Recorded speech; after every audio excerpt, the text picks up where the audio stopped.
अगर तुम भूत प्रेत वगैरह में या फिर पैरानॉर्मल एक्टिविटीज में थोड़ा बहुत भी इंटरेस्ट रखते हो तो तुम्हें पक्का पता होगा कि पैरानॉर्मल गेम्स क्या होते हैं। और जिन लोगों को नहीं पता है तो उन्हें मैं बता देता हूँ। पैरानॉर्मल गेम्स एग्जैक्टली कुछ ऐसे गेम्स होते हैं जिनकी वजह से किसी भी पैरानॉर्मल एंटिटी से तुम कनेक्ट हो सकते हो या फिर उसे तुम बुला सकते हो। और ये गेम्स काफी ज्यादा डेंजरस होते हैं क्योंकि तुम्हें नहीं पता होता कि वो पैरानॉर्मल एंटिटी तुम्हारे साथ क्या क्या करेगी। वो तुम्हें मार सकती है, वो तुम्हें डरा सकती है या फिर कुछ ना करके वापस जा सकती है। और क्या पता है इन गेम्स को खेलने के बाद तुम खुद ही पैरानॉर्मल एंटिटी बन जाओ। और इन गेम्स को पैरानॉर्मल इन्वेस्टिगेटर स्पेशली यूज करते हैं भूत प्रेत से बात करने के लिए या फिर उनसे कनेक्ट होने के लिए। और आज मैं तुम्हें 5 ऐसे पैरानॉर्मल गेम्स बताऊंगा जो कि काफी क्रीपी और डेंजरस है और मैं तुम्हें स्ट्रिक्टली मना करूंगा इन गेम्स को खेलने के लिए। तो शुरू करते हैं।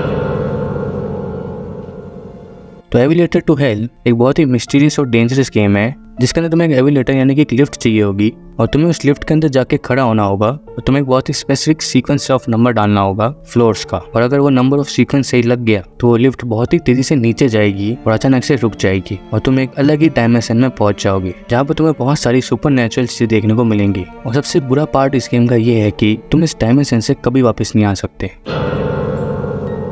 ओजा बोर्ड के बारे में काफी लोग जानते होंगे। अगर तुम थोड़े बहुत भी पैरानॉर्मल एक्टिविटीज में या फिर भूत प्रेत में इंटरेस्टेड हो तो तुमने ओजा बोर्ड के बारे में सुना ही होगा। ओजा बोर्ड सबसे सिंपल और सबसे डेंजरस गेम है भूत प्रेत या फिर डीमन से कनेक्ट होने के लिए। ओजा बोर्ड एक सिंपल सा बोर्ड होता है जिसपे सारे अल्फाबेट्स लिखे होते हैं। वैसे तुम स्पिरिट से बात कर सकते हो या फिर उससे बुला भी सकते हो। ओजा बोर्ड का मेनली काम स्पिरिट से बात कराना ही होता है, लेकिन अगर गलती से वो स्पिरिट तुम्हें इंटरेस्टेड हो गई तो वो तुम्हारे थ्रू रियल वर्ल्ड में आ जाएगी और तुम्हारा जीना आराम कर देगी।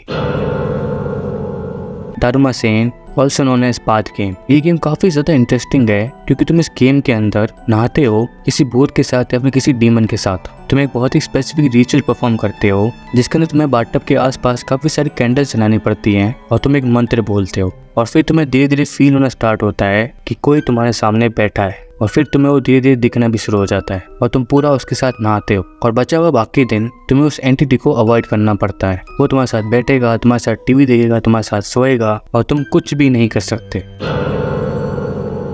तो मिडनाइट गेम के अंदर तुम एक मिडनाइट मैन को इनवाइट करते हो अपने घर के अंदर अपने साथ एक गेम खेलने के लिए और फिर तुम्हें पूरे घर की लाइटें बंद कर देनी है और पूरा का पूरा अंधेरा कर देना है, वरना गेम के अंदर मजा कैसे आएगा। फिर वो मिडनाइट मैन तुम्हें एक एक करके मारना स्टार्ट कर देगा और तुम्हें तुम्हारी जिंदगी की सबसे गंदी मौत देगा और तुम्हें उससे बचने के लिए अपने हाथ में जली हुई कैंडल लेके तुम्हें भागना पड़ेगा, वो भी 3:30 AM तक। अगर तुम 3:30 AM तक उससे बचे रहे तो तुम बच जाओगे और वो मिडनाइट मैन अपने आप ही चला जाएगा।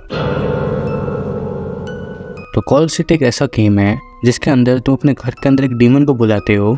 एक स्पेसिफिक रिचुअल करके तुम्हें अपने घर के अंदर पूरा अंधेरा कर देना है और घर की सारी लाइट्स बंद कर देनी है और तुम्हारे हाथ में एक माचिस का डब्बा होता है और एक छोटा सा मंत्र होता है। और अब आता है इस गेम का सबसे डरावना पार्ट। तुम्हें उस माचिस के डब्बे में से एक तीली को निकाल के जलाना है और उस मंत्र को बोलना है और वो डीमन तुम्हें तब तक कुछ नहीं करेगा जब तक वो माचिस की तीली चल रही है और तुम वो मंत्र बोल रहे हो।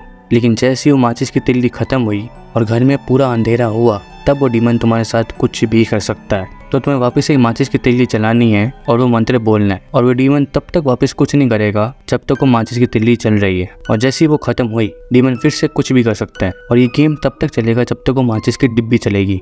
जैसे ही वो माचिस की डिब्बी खत्म हुई मुझे नहीं पता क्या होगा, डीमन तुम्हारे साथ कुछ भी कर सकता है। तो गाइस ये थे टॉप 5 पैरानॉर्मल गेम्स। तो तुम्हें कौन सा सबसे ज्यादा क्रीपी और डेंजरस लगा कमेंट करके जरूर बताना। बाकी और ऐसी वीडियोस के लिए सब्सक्राइब मी।